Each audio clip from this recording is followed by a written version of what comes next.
Nosso time de análise para a gente olhar com lupa sobre esse cenário. Luísa Martins e Clarissa Oliveira, sejam bem-vindas ao Bastidores CNN.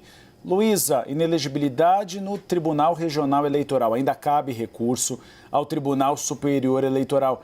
Mas essa condenação pode pôr em xeque o plano de Ronaldo Caiado de ser candidato à presidência da República em 2026? Olha, Uribe, pode, se essa sentença vier a ser mantida aí depois desses recursos que a defesa de Caiado pretende interpor no próprio Tribunal Regional Eleitoral de Goiás e também no Tribunal Superior Eleitoral. Uma boa tarde para você, para a Tainá e para a Clarissa e todos que estão conosco aqui no Bastidores.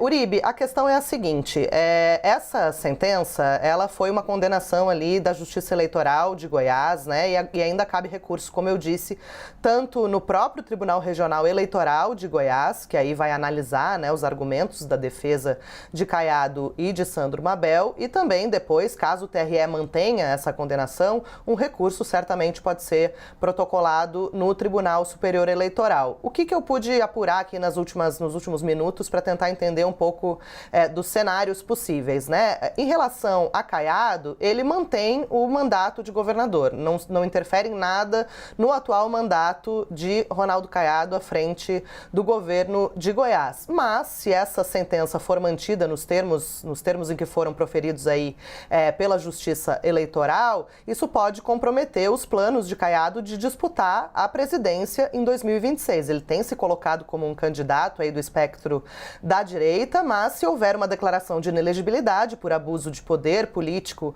durante a campanha eleitoral, ele acaba ficando impedido de disputar eleições por um período de 8 anos, o que abarcaria aí 2026 e prejudicaria essa intenção de Caiado de realmente se lançar como um candidato à presidência. Em relação a Sandro Mabel, ele também, né, depende de como vão se posicionar o Tribunal Regional Eleitoral e, eventualmente, o TSE também em relação aos seus recursos. Como esse é um procedimento que leva um tempo, tem prazos para cumprir, né? E às vezes a burocracia mesmo acaba empurrando isso um pouco mais para frente, é possível, de fato, que Mabel tome posse normalmente em janeiro e acabe pendurado nessa decisão, né? Se houver depois, eventualmente, uma condenação, aí sim pode ser que haja alguma outra consequência mais grave. Agora, Uribe, em relação às tendências, o que eu posso dizer, assim, pela experiência que tenho acompanhando o TSE, é que uma declaração de inelegibilidade, de perda de mandato,